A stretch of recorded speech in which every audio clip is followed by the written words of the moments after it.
அனைத்தவர்களுக்கும் வணக்கம்.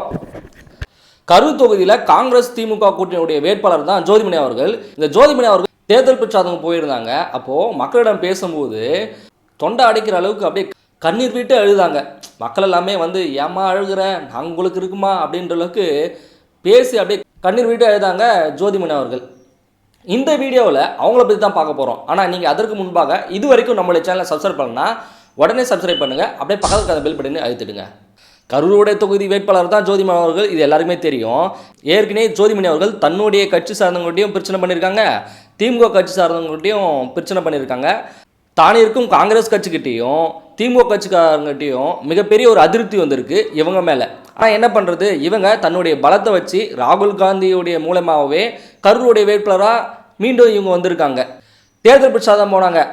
போனது தப்பு இல்லை. அந்த இடத்துல என்ன சொன்னாங்கன்னா, இந்த 5 வருஷத்தில் நான் பல நேரங்களில் தொகுதி பக்கம் வந்திருக்குன்னு பேசியிருக்காங்க. ஆனால் இதில் ஹைலைட்டே என்னென்னா, அவங்க இரவு நேரத்தில் தான் அதிகமாக வந்தாங்களாம். ஏன் அப்படின்னா, பனிச்சுமை ரொம்ப அதிகமாக இருக்கான். அவ்வளவு பனிச்சுமையை முடிச்சுட்டு வர்றதுக்குள்ளே இருட்டிடுது அப்படின்னு சொல்கிறாங்க. நான் கூட அரசியல் கட்சி சார்ந்த ஏதாவது பனிச்சுமை இருக்குமோ அப்படின்னு சொல்லி பார்த்தீங்கன்னா அது இல்லையா. வீட்டில் அவங்க அம்மா இல்லையா, அதனால் இவங்களுக்கு அதிகமான பணிச்சுமை தான். அதனால தான் தொகுதி பக்கம் வர முடியல அப்படின்னு சொல்லிட்டு, அதுவும் வந்தாலும் இரவு நேரத்தில் தான் வர முடியுதுன்னு சொல்லிட்டு ரொம்ப கண்ணீர் விட்டு பேசியிருந்தாங்க. உண்மையாகவே ஜோதிமணி அவர்களுக்கு வீட்டில் பிரச்சனை இருக்கும், அது ஒத்துக்கிறோம். ஆனால் இதற்காக அவங்க கண்ணீர் விட்டு அழுதாங்க பாருங்கள்.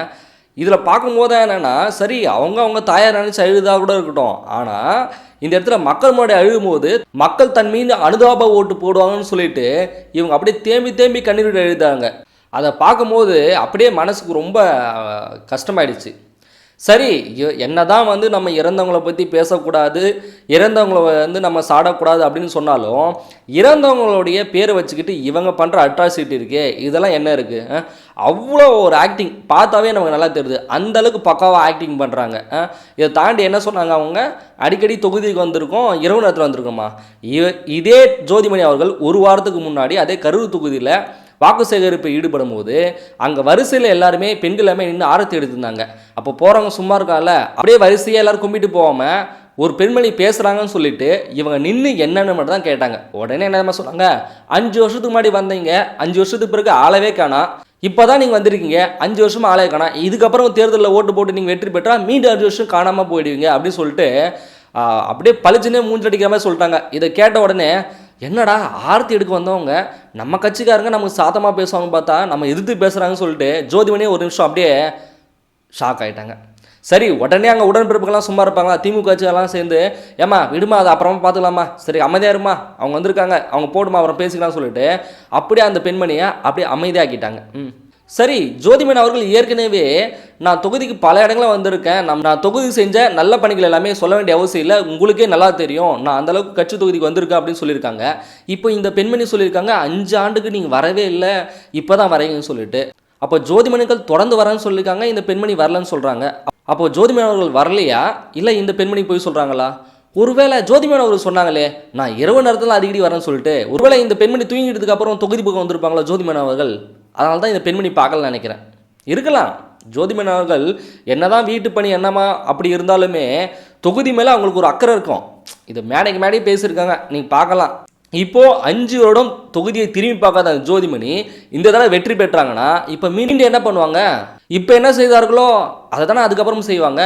மீண்டும் இந்த 5 வருஷம் கழிச்சு மீண்டும் இவ்வளோ பணிச்சுமை இருந்தது, அதான் உங்களால் பார்க்க முடியல, மீண்டும் அடிக்கடி இந்த இரவு நேரத்தில் வர முடியுது அப்படின்னு சொல்லிட்டு தான் பேசுவாங்க. அப்போ யோசிச்சு பாருங்கள், இந்த 5 வருடங்கள் தொகுதி பக்கம் எட்டி பார்க்காத இந்த ஜோதிமணி அவர்கள் வெற்றி பெற்றா மக்களுக்கு இதனால் என்ன பயன் கிடைக்க போகுது? ஒன்றும் இல்லை.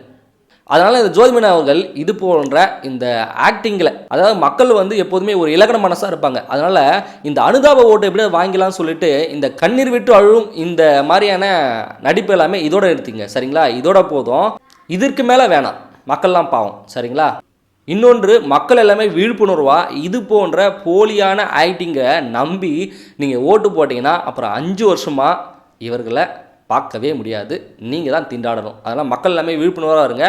இது போன்ற போலியான நடிப்புகளுக்கு, இந்த போலியான கண்ணீர்களுக்கு நீங்கள் சரியான தகவல் பதிலடியை இந்த தேர்தலில் நீங்கள் கொடுக்கணும். அதுக்கு எல்லாமே தயாராக இருங்க. ஜோதிமணி அவர்கள் 5 ஆண்டுகள் தன்னுடைய தொகுதி பக்கமே போகாமல் இருந்து இப்போ பன்னீர்சுமையால் தான் நான் போகவே இல்லை அப்படின்னு சொல்லிட்டு இருந்தாங்க. அதை தொடர்ந்து கண்ணீர் விட்டு மல்க அழுது பேசியிருக்காங்க. இதை பற்றின உங்களுடைய கருத்து என்ன, அதை கீழே கமெண்ட் பண்ணுங்க. இது வரைக்கும் நீங்கள் நம்மளுடைய சேனலை சப்ஸ்கிரைப் பண்ணலன்னா உடனே சப்ஸ்கிரைப் பண்ணுங்க. மீண்டும் அடுத்த வீடியோவில் இணைந்திடுவோம்.